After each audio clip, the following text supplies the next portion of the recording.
ان الحمد للہ والصلاة والسلام علی رسول اللہ اما بعد اعوذ باللہ من الشیطان الرجیم بسم اللہ الرحمن الرحیم ویل للمشرکین الذین لا یؤتون الزکاة وهم بالآخرۃ هم کافرون۔ حضرات ذی وقار معزز سامعین و ناظرین، تمام قسم کی اعلیٰ تعریفات، تحمیدات و تمجیدات مالک کائنات کی ذات گرامی کے لیے لائق و زیبا ہے۔ لاکھوں کروڑوں درود و سلام ہوں اس ہستی اقدس و مقدس پر کہ جن کا نام نامی اسم گرامی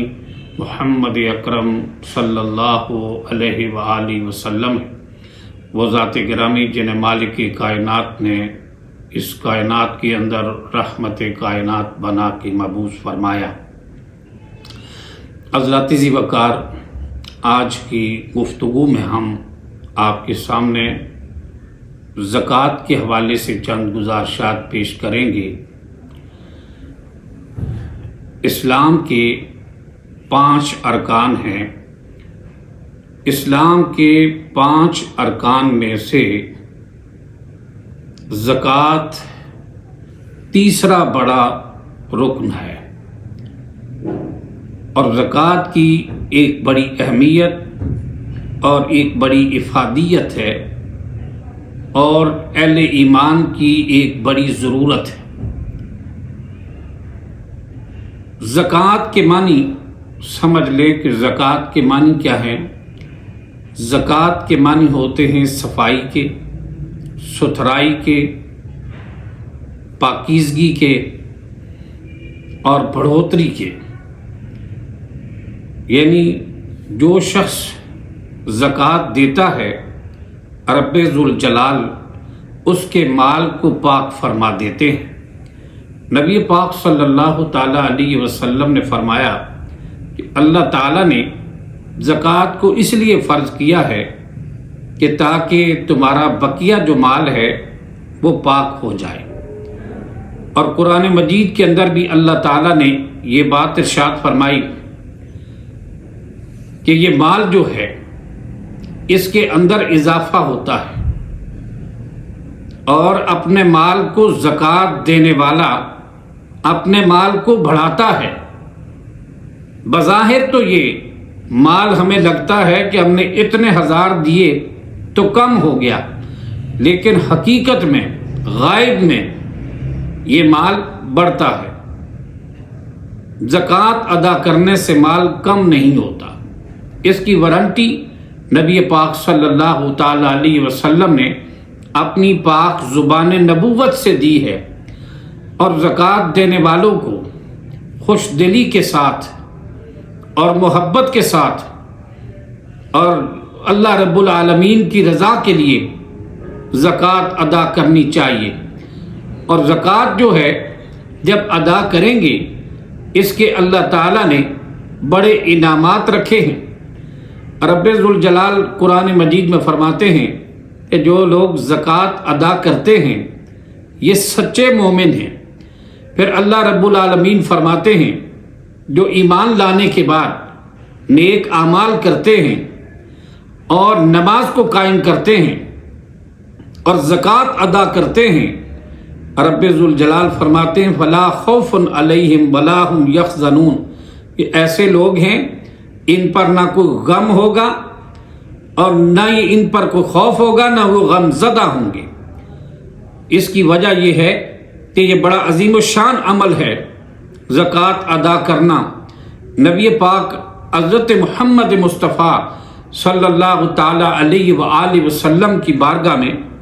ایک آدمی آیا۔ صحیح البخاری کے اندر یہ حدیث موجود ہے کہ اللہ کے محبوب علیہ السلام کے پاس آ کر اس بندے نے کہا، اللہ کے نبی مجھے ایسا عمل بتائیں کہ جو میں کروں تو میں جنت میں چلا جاؤں، یعنی ایسا عمل جس کے کرنے سے میں جنت کے اندر داخل ہو جاؤں۔ اللہ کے رسول علیہ السلام نے بڑے جامع الفاظ میں یہ بات سمجھائی۔ کونین کے تاجدار امام الانبیاء صلی اللہ تعالی علیہ وآلہ وسلم نے فرمایا کہ تو صرف اللہ کی عبادت کر، اللہ کے ساتھ کسی کو شریک نہ بنانا، نماز کو قائم کرنا، زکوٰۃ ادا کرنا اور لوگوں سے صلہ رحمی کرنا۔ اللہ کے رسول علیہ السلام نے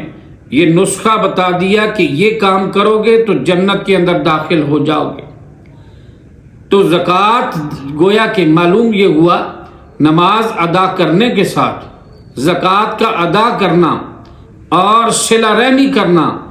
یہ چیزیں دخول جنت کا باعث ہے۔ تو اللہ کے رسول نے یہ نسخہ بتا دیا۔ اب جب کوئی بندہ گھبراتا ہے زکوٰۃ دیتے ہوئے، میرے بھائیوں، رب ذوالجلال نے آپ کو زکوٰۃ دینے کا حکم دیا۔ ہم سب کو مالک کائنات نے ہی مال و متاع دیا، رب ذوالجلال نے ہی مال دیا، اور اس اللہ نے پہلے مال دیا اور مال دینے کے فوراً بعد ہم سے اللہ نے مطالبہ نہیں کیا کہ فوراً ہی تم ادا کر دو۔ اللہ نے دیا اور واپس نہیں مانگا، کسی کو دینے کو فوراً نہیں کہا۔ 1 سال تک وہ مال آپ کے پاس پڑا رہے گا، سال گزرنے کے بعد وہ مال،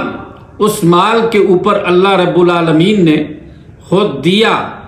سال کے بعد تمہیں کہا کہ میرے نام پر اتنا تم دے دو، پھر اللہ نے وہ پورا نہیں مانگ لیا کہ رب ذوالجلال نے مانگا اور کہا کہ چلو سال بعد سارا واپس کر دو، یہ نہیں کہا کہ آدھا دے دو، نہیں، بلکہ مالک کائنات نے کہا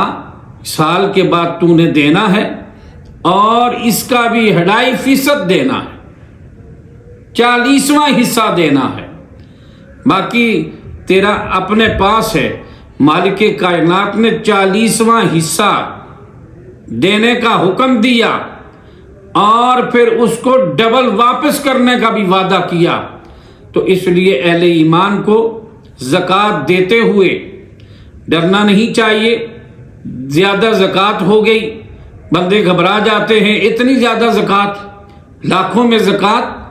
اگر تجھ پہ اللہ نے لاکھوں دینے کا حکم جاری کیا ہے تو کروڑوں تمہیں عطا بھی کیا ہے۔ اگر تجھے کروڑوں دینے کا حکم دیا ہے، اربوں خربوں تمہیں عطا بھی کیا ہے، اس مالک کائنات کی عطا ہے، تو اس پر اہل ایمان کو بخل نہیں کرنا چاہیے بلکہ کھلے دل سے ادا کرنا چاہیے۔ نبی پاک صلی اللہ علیہ وسلم کا ارشاد گرامی ہے، اللہ کے رسول نے فرمایا، بندہ کہتا ہے، صحیح مسلم کے اندر یہ حدیث پاک موجود ہے کہ بندہ کہتا ہے میرا مال میرا مال، مال کا دعوے دار بنتا ہے، حالانکہ کونین کے تاجدار علیہ السلام فرماتے ہیں بندے کا اپنا مال تو حقیقت میں 3 قسم کا ہے۔ وہ مال 3 قسم کا کون سا؟ جو اس نے کھا لیا اور ہضم کر لیا، اور جو اس نے پہن لیا اور بسیدہ کر دیا، اور جو اللہ کے راستے میں دے دیا، وہ ذخیرہ کر لیا۔ باقی مال تو دوسروں کا مال ہے، اس کا مال ہے ہی نہیں، اس لیے کہ اس دنیا سے چلے جانے کے بعد ہمارے ہاتھ میں کچھ نہیں ہوگا کہ ہم دے کر اپنی جان چھڑا سکیں۔ اس لیے دنیا کے اندر ہمیں مال و متاع رب ذوالجلال کے راستے میں خرچ کر دینا چاہیے، اپنے رب کی رضا کے لیے، دکھلاوا اور ریاکاری کے لیے زکوٰۃ و صدقات ادا کرنا۔ یہ بات یاد رکھیں کہ سارا عمل ضائع ہو جاتا ہے، بلکہ اس کو شرک اصغر کی کہا گیا ہے۔ اللہ کے رسول نے فرمایا یہ شرک اصغر ہے۔ جو بندہ دکھلاوے اور ریاکاری کے لیے کوئی بھی عبادت کرتا ہے، صدقہ ہو، زکوٰۃ ہو، خیرات ہو، صوم و صلات ہو، کوئی بھی عمل ہو، اس لیے رب العالمین کی رضا کے لیے کام کرنا چاہیے، اور ہمیں کوشش کرنی چاہیے کہ رب العالمین نے اگر یہ سب کچھ دیا اس کے نام پر کھلے دل سے دینا چاہیے۔ اور پھر بات یہ ہے کہ جو لوگ نہیں دیتے، نبی پاک صلی اللہ تعالیٰ علیہ وسلم کا ارشاد گرامی صحیح البخاری کے اندر یہ حدیث پاک موجود ہے، کونین کے تاجدار عبداللہ کے در یتیم رہبر عظیم امام الانبیاء والمرسلین علیہ السلام نے اپنی پاک زبان نبوت سے یہ بات ارشاد فرمائی کہ جو بندہ اپنے مال کی زکوٰۃ ادا نہیں کرتا، جو لوگ مال کی زکوٰۃ نہیں دیتے، اللہ کے رسول نے فرمایا قیامت کے دن ان کا جو مال ہوگا وہ زہریلے سانپ کی، ایک گنجا سانپ جو انتہائی زہریلا سانپ ہوتا ہے اس کی شکل اختیار کر جائے گا۔ فرمایا وہ بار بار اس مالک کو ڈستا رہے گا، بار بار وہ مالک کو ڈسے گا اور کہے گا انا کنزک انا مالک، میں تیرا مال ہوں، میں تیرا خزانہ ہوں جس کو تو نے جوڑ جوڑ کے رکھا ہے، میں تیرا مال و خزانہ ہوں، جان نہیں چھوٹے گی۔ اور اسی طرح صحیح مسلم کے اندر حدیث پاک موجود ہے، اللہ کے رسول صلی اللہ تعالیٰ علیہ وآلہ وسلم نے فرمایا کہ جن جانوروں کی مالکوں نے زکوٰۃ ادا نہ کی، فرمایا قیامت کے دن وہ جانور جو ہیں اپنے مالکوں کو اپنے پاؤں کے نیچے روندیں گے، اپنے سینگوں سے ماریں گے اور قیامت کے دن پورا مارتے رہیں گے، اور یہ دن 50,000 سال کا دن ہوگا۔ اتنے لمبے عرصے تک اپنے پاؤں کے نیچے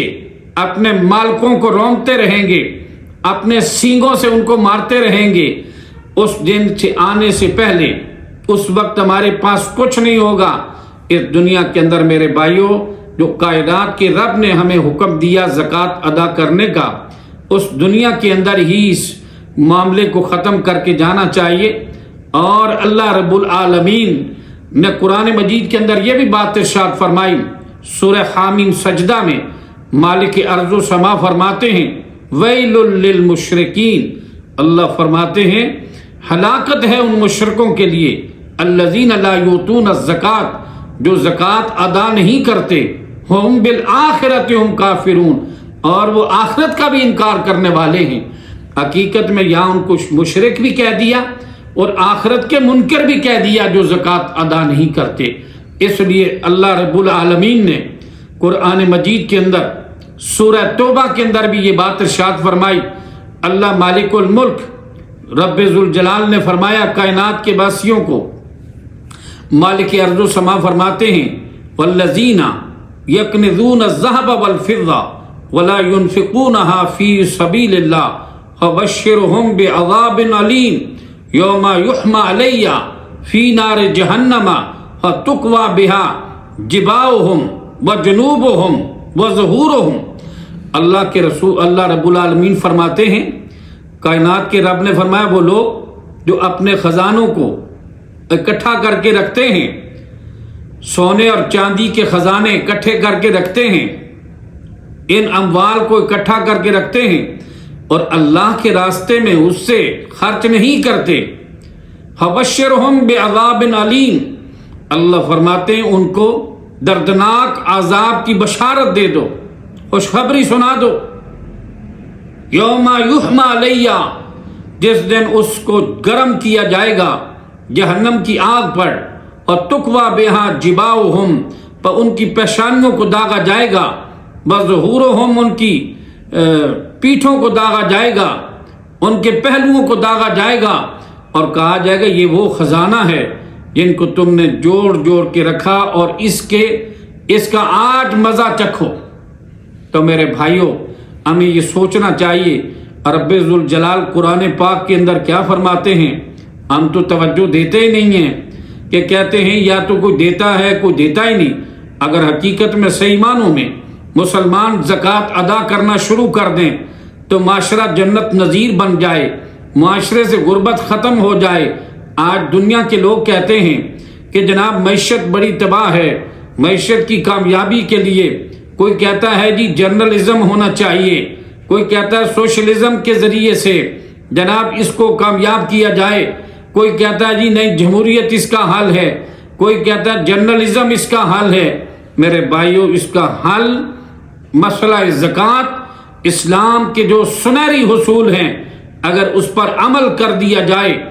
یقین کیجئے دنیا کے اندر کامیابی آ جائے، معیشتوں کے اندر جتنا انتشار اور جتنی تنگ دستیاں ہیں وہ ساری ختم ہو جائیں۔ لیکن افسوس کی بات ہے کہ کہتے ہیں نا، مانگتے پھرتے ہو اغیار سے مٹی کے چراغ، اپنے خورشید پہ پھیلا دیے سائے ہم نے اسلام کے ان سنہری اصولوں کو چھوڑ دیا ہے، اور کما حقہ زکوٰۃ ادا کرنے کا ہمارا جو عمل تھا اس عمل کے اندر تعطل آ گیا۔ اور حضرت فاروق اعظم رضی اللہ تعالی، حضرت صدیق اکبر رضی اللہ تعالی عنہ، سیدنا صدیق اکبر نے جب نبی پاک علیہ السلام کی وفات کے بعد کچھ لوگوں نے زکوٰۃ کا انکار کیا، زکوٰۃ دینے سے پیچھے ہٹ گئے، تو حضرت صدیق اکبر رضی اللہ تعالی عنہ نے کہا واللہ لا اقاتلن من فرق بین الصلاۃ والزکوٰۃ، اور میں اللہ کی قسم میں ان لوگوں کے خلاف جہاد کروں گا جو نماز اور زکوٰۃ میں فرق کرتے ہیں، یعنی نماز کو تو فرض جانتے ہیں اور زکوٰۃ کو فرض نہیں مانتے، نماز تو پڑھتے ہیں زکوٰۃ ادا نہیں کرتے۔ فرمایا میں ان کے خلاف جہاد کروں گا، یہ اعلان کیا حضرت صدیق اکبر رضی اللہ تعالی عنہ نے۔ ہمیں یہ سمجھنا چاہیے، نبی پاک صلی اللہ تعالی علیہ وسلم کا ارشاد، طبرانی کے اندر یہ روایت موجود ہے کہ نبی پاک صلی اللہ تعالی علیہ وسلم نے فرمایا زکوٰۃ ادا نہ کرنے والے قیامت کے دن آگ میں ہوں گے۔ اور نبی کریم صلی اللہ علیہ وسلم کے سنن ابی داؤد، سنن نسائی کے اندر یہ حدیث مبارکہ موجود ہے، جامع ترمذی کے اندر بھی ہے کہ نبی پاک صلی اللہ علیہ وسلم کے پاس ایک عورت آئی، اللہ کے رسول علیہ السلام کے پاس، اس کے ساتھ ایک لڑکی بھی تھی اور ہاتھ کے اندر بڑے بڑے موٹے موٹے کنگن پہنے ہوئے تھے۔ اللہ کے محبوب علیہ السلام نے اس عورت سے پوچھا کیا اس کی زکوٰۃ ادا کرتی ہو؟ کہنے لگی اللہ کے نبی نہیں۔ اللہ کے رسول علیہ السلام نے فرمایا تم پسند کرتی ہو قیامت کے دن مالک کائنات تجھے جہنم کی آگ کے جو کنگن ہے وہ پہنائے تو پسند کرتی ہو؟ اس نے وہ کنگن اتار کر کائنات کے امام علیہ السلام کے سامنے پیش کر دیے، کہا یہ اللہ اس کے رسول کے لیے ہیں، کہا میں پہنتی نہیں ہوں۔ دیکھ لیں، بات تو یہ ہے سمجھنی چاہیے، آج ہمارے معاشرے کے اندر دینی امور کو، شرعی احکام کو صحیح معنوں میں نہ کوئی سمجھتا ہے نہ سمجھنے کی کوشش کرتا ہے۔ اللہ کے رسول صلی اللہ علیہ وسلم نے اس کی بڑی تاکید فرمائی ہے، اہل ایمان کو سمجھنا چاہیے۔ اور زکوٰۃ 2.5% ہوتی ہے، اور زکوٰۃ کس کو دینی ہے؟ جب زکوٰۃ کی رقم، میں یہ بھی یہاں پر تھوڑا سا مسئلہ زکوٰۃ کے حوالے سے بتا دوں کہ زکوٰۃ 2.5% دینی ہوتی ہے، 40واں حصہ ہوتا ہے، اور زکوٰۃ کی رقم کہتے ہیں کہ سونے اور چاندی میں سے ایک نصاب کو اگر رقم پہنچ جائے، اگر وہ مال تجارت پہنچ جائے تو اس کے اوپر زکوٰۃ فرض ہو جاتی ہے۔ اسی طرح اگر سونا 7.5 تولے ہے تو اس کے اوپر زکوٰۃ فرض ہے، چاندی اگر 52.5 تولے ہے اس کے اوپر زکوٰۃ فرض ہو جائے گی۔ اور اگر اس کے مطابق آپ کے پاس اگر رقم بھی ہے، زیادہ علماء کرام نے یہی کہا ہے کہ چاندی کے برابر اگر رقم ہو، 52.5 تولے چاندی کی رقم اگر اس کے پاس موجود ہو موجودہ وقت کے لحاظ سے تو اسے ادا کرنی چاہیے، اس کے اوپر زکوٰۃ فرض ہوگی، پیسے کی صورت میں ہو یا کسی بھی صورت مال تجارت کی صورت میں ہو تو اس پر زکوٰۃ ادا کرنی چاہیے۔ نبی پاک صلی اللہ تعالی علیہ وسلم نے یہی تعلیم دی ہے۔ تو قرآن مجید کے اندر کہ کن کو دینی ہے زکوٰۃ، قرآن مجید کے اندر اللہ تعالیٰ نے سورہ توبہ کے اندر یہ بات ارشاد فرمائی۔ اللہ فرماتے انما الصدقات للفقراء والمساکین والعاملین علیہ والمؤلفۃ قلوبہم فی الرقاب والغارمین فی سبیل اللہ، فرمایا کہ انما الصدقات للفقراء والمساکین، یعنی صدقات جو ہیں، یہاں پر صدقات کا ہی لفظ بولا، کچھ صدقات نفلی ہوتے ہیں اور کچھ صدقات فرضی ہوتے ہیں، اور جو فرضی صدقات کے اندر زکوٰۃ ہے۔ انما الصدقات للفقراء والمساکین، صدقات جو ہیں فقراء کے لیے ہیں اور مساکین کے لیے ہیں، جو جن کے مسائل زیادہ ہیں، وسائل کم ہیں، محنت کے باوجود، کام کرنے کے باوجود بھی ان کا کام نہیں چلتا، ان کا گزارا نہیں چلتا، پھر بھی تنگ دست رہتے ہیں، ایسے لوگ فقراء اور مساکین ہیں، ان کو زکوٰۃ دینی چاہیے۔ پھر فرمایا انما الصدقات للفقراء والمساکین والعاملین علیہا، اور جو زکوٰۃ اکٹھی کرنے پر لوگ مقرر کیے جائیں سرکاری سطح پر، ان لوگوں کی جو تنخواہ وغیرہ بھی اس سے دی جا سکتی ہے۔ للفقراء والمساکین والعاملین علیہا والمؤلفۃ قلوبہم فی الرقاب والمؤلفۃ قلوبہم فی الرقاب، یعنی جن لوگوں کے دل اسلام کی طرف مائل ہوں، ان کی تالیف قلبی کے لیے ان کو زکوٰۃ کی رقم سے کچھ ادا کر دیا جائے، تو یہ بھی اللہ نے کہا اس کی اجازت دی ہے کہ جو لوگ اسلام کی طرف مائل ہیں، آپ سمجھتے ہیں کہ بہت قریب آ چکے ہیں، اور اگر ان کی مالی معاونت کی جائے تو یہ اسلام کے اندر پورے داخل ہو جائیں گے، ایسے لوگوں کو بھی زکوٰۃ کی رقم دی جا سکتی ہے۔ والغارمین فی سبیل اللہ، آگے فرمایا والغارمین، اور جو مقروض ہیں، قرض کے نیچے دب چکے ہیں، کسی حادثے کی وجہ سے، کسی بڑے کاروباری نقصان کی وجہ سے، کسی طرح بھی، یا مقروض ہو چکے اپنی غربت کی وجہ سے، ان کے قرض کو اتارنے کے لیے بھی دیا جا سکتا ہے۔ اور آگے یہی بات ہے والغارمین فی سبیل اللہ، اللہ کے راستے کے اندر تو بڑا اس کا وسیع مفہوم ہے، رب العالمین کے راستے کے اندر خرچ کرنے کا، غریبوں کے اندر، فقراء کے اندر، مساکین کے اندر، اور دین کی سربلندی کے لیے، دین کی عظمت کے لیے، مسلمانوں کی فوز و فلاح کے لیے، مسلمانوں کی کامیابی و کامرانی کے لیے، مسلمانوں کی ضروریات کو پورا کرنے کے لیے، اہل ایمان ان کے لیے فی سبیل اللہ، جو اللہ کے راستے میں ہیں، چاہے کسی محاذ پر بھی اللہ کے راستے پر ہوں، اس کو زکوٰۃ کی رقم ادا کی جا سکتی ہے۔ اور مسافروں کو بھی اگر سفر کے اندر اگر وہ تنگ دست ہو گیا بندہ، مال متاع امیر بھی ہے لیکن سفر کے اندر پریشان ہو گیا، اس کے پاس زیادہ راہ ختم ہو گیا، ایسے بندے کو بھی دی جا سکتی ہے۔ اللہ رب العالمین ہم سب کو صحیح معنوں میں نبی پاک علیہ السلام کی سنت کے مطابق دل کھول کر زکوٰۃ ادا کرنے کی توفیق عطا فرمائے۔ وآخر دعوانا ان الحمد للہ رب العالمین۔